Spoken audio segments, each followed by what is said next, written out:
ඔබ සූදානම්ද මාසකට රුපියල් මිලියන 10ක වැටුපක් වෙනුවෙන් මූදමැද හුදකලා ප්‍රදීපාගාරයක ජීවත් වන්න?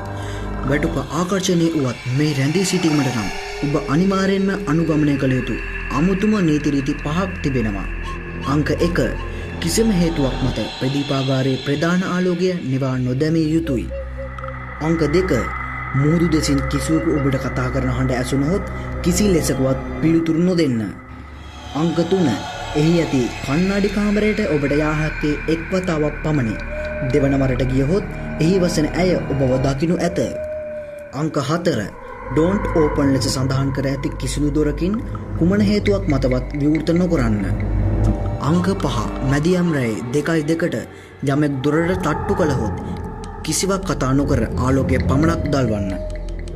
මෙම නීති රීති කඩකිරීම ඔබ ජීවිතයට පවා තර්ජනය විය හැකියි. මෙම රැකියාව ගැන ඔබ සිතන්නේ කුමක්ද? මෙවැනි අභියෝගයක් බාරගන්නවද? ඔබේ අදහස පහතින් කමෙන්ට් කරන්න. ඔබ මෙවැනි අද්භූත වීඩියෝ නැරඹීමට කැමති නම් අපගේ channel එක subscribe කර අප හා එක්වන්න.